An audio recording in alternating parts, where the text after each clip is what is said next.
Well, good morning, folks. Pastor Rocky. Hope you're doing well today. Today is the beginning of day 137. Wow, 137.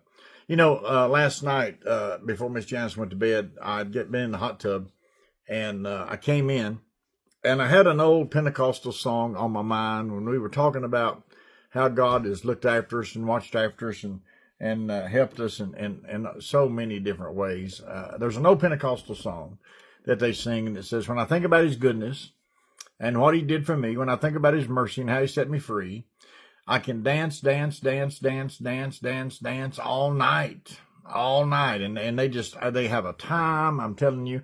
And they do this, and they do the dancing, they do the jumping, they do the spinning, they do the shouting, they do the running, and they sing that song over and over, and it's about an hour long when they get to the end of it, maybe 45 minutes. But if you think about the song, when you think of his goodness and what he's done for me, when you think about his mercy and how he set me free, man, come on. I can shout all night. All night. It's an incredible, amazing thing to see how God uses situations to draw people together from different places for the same purpose. And that's exactly what's happening to us here in Western North Carolina. We're having so many people come in from different places, and they're coming to help our county, our people. They're here to make a difference, and they're making that. We are housing many of them. We're feeding practically all of them. And, when you just think about what God has done, when you really honestly get that in your mind and in your spirit, what God has done for his people, it's overwhelming to consider. And it's worth a shout. It's worth a dance. It's worth a jump. I'm not much on the spinning, but it's worth a spin. It's worth a run when you actually think about all his goodness and what he's done for me. When I think about his mercy and how he set me free. Here we go again. Wow. That's so good. The Bible says, rejoice in the Lord always. And again, I say rejoice.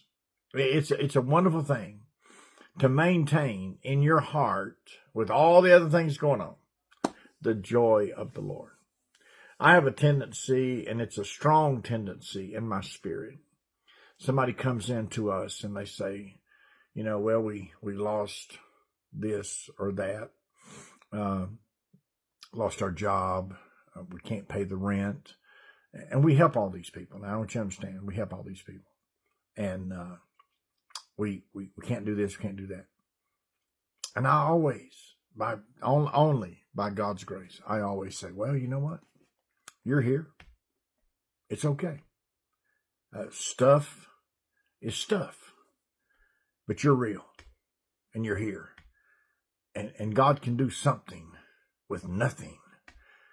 He got on the dust of the ground and formed Adam out from the dust of the ground, made him a mold of a man, and breathed into his nostrils the breath of life.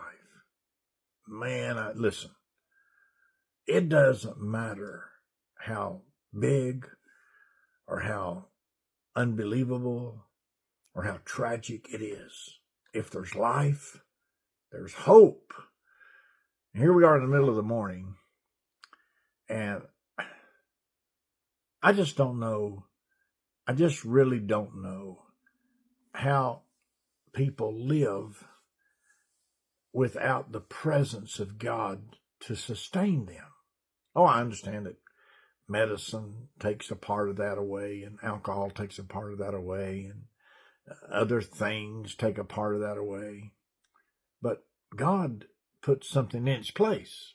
He doesn't take it away. He just puts something in its place better. As we say, gooder. God is gooder than that. He's more better.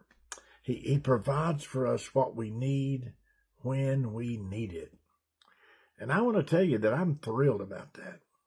And I've seen, 137 days today if we live until daylight and get back to the church and start serving breakfast, which I wholly believe we will do and I look forward to doing it. When I think about these things of what God has done and how God has done it, it's an amazing thing to know that we have a God that cares, that knows and understands. And here's the great part. I'm a weird person. I don't need any amens on that. I'm a weird person, which means I'm different. I'm different. I look at things differently. I wasn't raised in the church. I came to the church as an adult, so I'm looking at things way different than a lot of other people looked at it that was raised in the church. So I'm kind of weird in that way. So when I see these things, it comes to my mind is a different way of looking at it than maybe somebody else's mind. Because, you can always find somebody tell you how bad it is. Oh, brother, and all that. But I'm going to say, no, let's, that's past tense. Let's do something else. People come to the store. And with my leg, my meniscus being torn, I ride this little cart that we have in the church, a little motorized buggy, I got pretty good with that thing, too. I hadn't hit the wall lately. but I can hit it, I'll tell you. So, and I'll ask people, where do you go to church? Well, now you ought to get in there, and just talk with them. And never condemn. I'm not in the condemning business.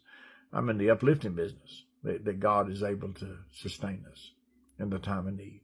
And whatever you're going through, it may be great right now, and I hope it is. But there's somebody around you that's going through something.